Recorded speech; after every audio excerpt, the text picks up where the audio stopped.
Ghaziabad station के दीवार पर बनी एक पेंटिंग पर कालिख पोत दी गई।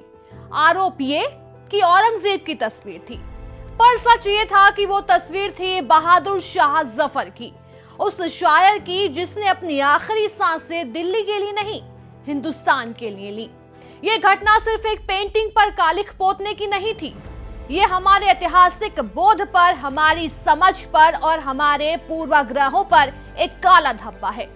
और इसका सबसे अफसोसजनक पहलू ये है कि कुछ लोग आज भी बहादुर शाह जफर और औरंगजेब को एक ही सिक्के के दो पहलू समझते हैं, लेकिन सच्चाई इससे कोसों दूर है। जफर और औरंगजेब में उतना ही अंतर है जितना कलम और कलवार में, जितना इकलाब और इंकार में, जितना एक जोड़े हुए दिल और एक बांटती हुई तलवार में होता है। औरंगजेब का नाम आते ही इतिहास के पन्नों से बारूद की गंध उठने लगती है। एक ऐसा शासक जिसने सत्ता के लिए अपने ही भाइयों का खून बहाया, जिसने अपने पिता शाहजहां को कैद किया और जिसने धर्म के नाम पर डर और घुटन का साम्राज्य खड़ा किया। उसके शासन की नींव तलवार और कठोर धार्मिक कानूनों पर रखी गई थी। मंदिर तोड़ना, संगीत और कला को हराम घोषित करना और गैर मुस्लिमों पर जजिया कर लागू करना उसके लिए राजधर्म था। उसकी ताकत उसका डर था। वो शासन करता था डर के दम पर और उसकी विरासत में सिर्फ खामोशियां थी। अब जरा बहादुर शाह जफर को देखिए, एक बूढ़ा सम्राट जिसकी सत्ता सिर्फ कागजों में बची थी, मगर जिसकी आवाज में 1857 में लाखों दिलों में आजादी की आग भर दी। एक ऐसा बादशाह जिसने खुद को किसी धर्म विशेष का प्रतिनिधि नहीं, बल्कि पूरे हिंदुस्तान का वतन समझा।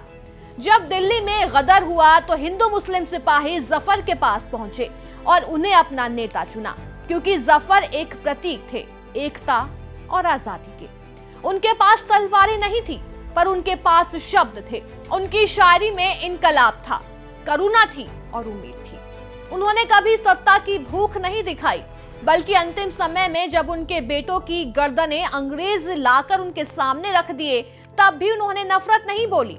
उन्होंने बस लिखा, कितना है बदनसीब जफर, दफन के लिए 2 गज जमीन भी ना मिली कुएं यार में।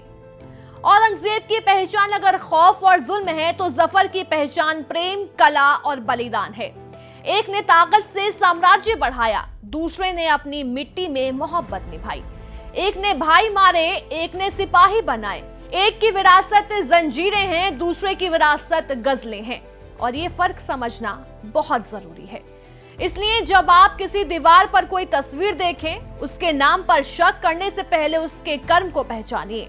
जफर पर कालिख नहीं लगी, कालिख लगी हमारी सोच पर।